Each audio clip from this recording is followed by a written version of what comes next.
আসসালামু আলাইকুম প্রিয় শিক্ষার্থীরা, আশা করি সবাই ভালো আছো। আজ আমরা 6.4.3 জীবনের সাথে নাটকের সম্পর্ক খুঁজে এখান থেকে আলোচনা করব। তো তোমরা যারা সাবস্ক্রাইব করনি জলদি সাবস্ক্রাইব করে রাখো, আর যারা সাবস্ক্রাইব করেছো তাদেরকে অসংখ্য ধন্যবাদ। তো দেখো, স্বাধীনতা সংগ্রাম নাটকের আলোকে রচিত নিচে কয়েকটি প্রশ্ন দেওয়া হলো। 150 থেকে 200 শব্দের মধ্যে প্রশ্নগুলোর উত্তর প্রস্তুত করো এবং পরে সহপাঠীদের সঙ্গে আলোচনা করে প্রয়োজনে নিজের উত্তর সংশোধন করো। দেখো, এক আছে স্বাধীনতা সংগ্রাম নাটকটি কোন সময় এবং কোন প্রেক্ষাপটে রচিত, সেটা আমাদের এখানে লিখতে হবে। তো চলো আমরা ছোট্ট করে উত্তরটি লিখে ফেলি।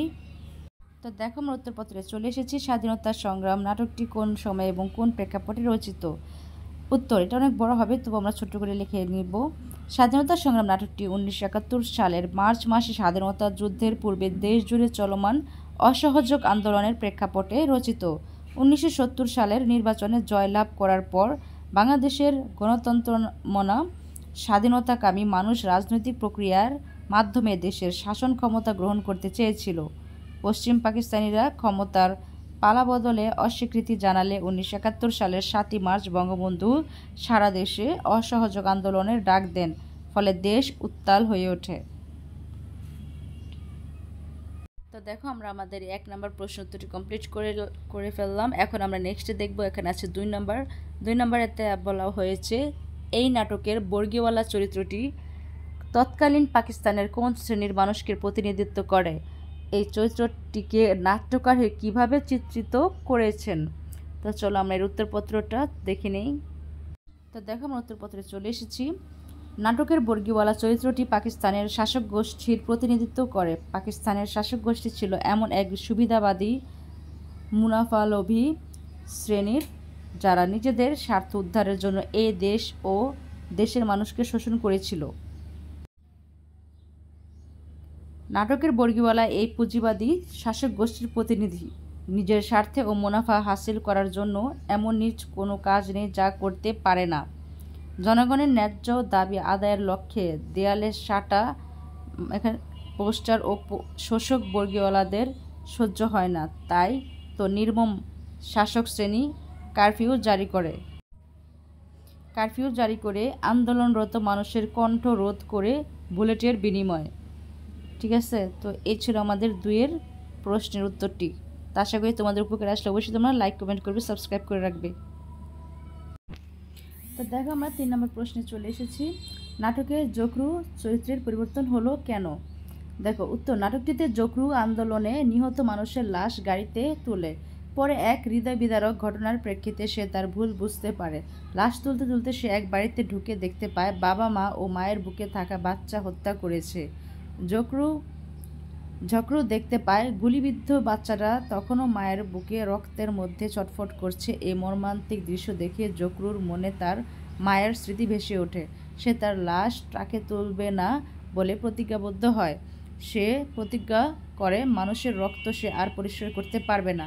এই কারণে নাটকে জকরু চরিত্রের পরিবর্তন হয়। তারপর এখন আমরা দেখব দেখো, আমরা 3 নম্বর প্রশ্ন উত্তরটি কমপ্লিট করেছি। এখন আমরা দেখব 4 নম্বর প্রশ্নের উত্তরটি।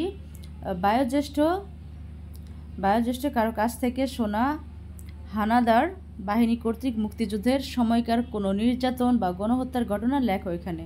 ঠিক আছে, তোমরা যে ঘটনাটি শুনেছ, ঠিক আছে, তোমাদের বড়দের কাছ থেকে, ঠিক আছে, সেই ঘটনাটা আমাদের মুক্তিযুদ্ধের যে সময়কালীন যে নির্যাতনের যে বা গণহত্যার যে একটা ঘটনা আমরা শুনেছি, সেটা আমাদের এখানে লিখতে বলা হয়েছে। তো চলো আমি নমুনা উত্তর একটা দেখিয়ে দিই, তোমরা সেই অনুযায়ী তোমাদের মতো করে চাইলেও লিখতে পারো। তো দেখো, উত্তরটি আমরা চলে এসেছি। গণহত্যার প্রত্যক্ষদর্শী ছিলেন আমার দাদু, তার মুখে শোনা ঘটনার বর্ণনা। তো এখানে দেখো, আমরা বর্ণনাটা করে নিই। মুক্তিযুদ্ধের সময় সীমান্ত পাড়ি দেওয়ার উদ্দেশ্যে দেশের নানা প্রান্ত থেকে মানুষ এসে চুকনগড়ে রাত্রি যাপন করত। রাত কাটিয়ে পরদিন সকালেই সীমান্তের উদ্দেশ্যে যাত্রা করত। 20 মে 1971 দিনটি ছিল বৃহস্পতিবার। আগের সারা রাত হাজার হাজার মানুষ এসেছে চুকনগরে। বেলা তখন 11:30 বাজে।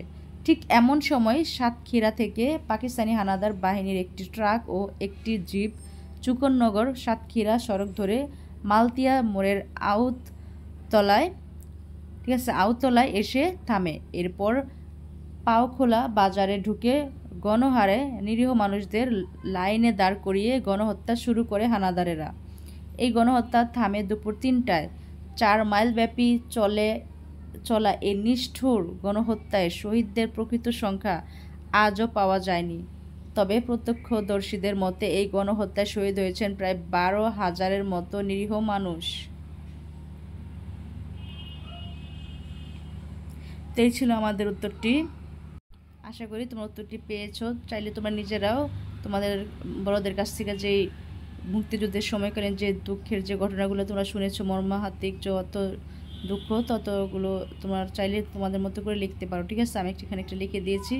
গণহত্যায় যে শহীদ হয়েছেন ওনাদের তোমরা যে কোনো একটা গল্প লিখতে পারো, কোনো সমস্যা নেই, তোমাদের মতো করে লিখলেও চলবে।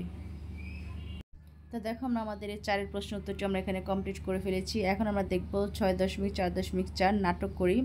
তো এখানে তোমরা দেখো, শিক্ষকের নির্দেশনায় স্বাধীনতা সংগ্রাম নাটকটি অভিনয়ের প্রস্তুতি নাও। সম্ভব হলে বিদ্যালয়ের কোনো অনুষ্ঠানে নাটকটি মঞ্চস্থ করো। তো তোমরা চাইলে যে নাটকটি আমাদের এখানে আছে সেই নাটকটা অনুযায়ী তোমরা চাইলে তোমাদের বিদ্যালয়ে চাইলে যে কোনো একটা সময় তোমরা সেই নাটকটা করতে পারো। এই কথাটি এখানে বলা হয়েছে যে এই নাটকের প্রেক্ষিতে। ঠিক আছে, তো আজ এই পর্যন্তই, আমি বিদায় নিচ্ছি। নেক্সট ক্লাসটি করব আমরা এই যে 7ম অধ্যায় আলোচনা করি, ভিন্ন মত বিবেচনায় নেই, পক্ষে বিপক্ষে মত প্রকাশ। ঠিক আছে, এখান থেকে আমরা নেক্সট ক্লাসটি করবো। তো আজ এ পর্যন্তই, সবাই ভালো থেকো, সুস্থ থেকো, আল্লাহ হাফেজ।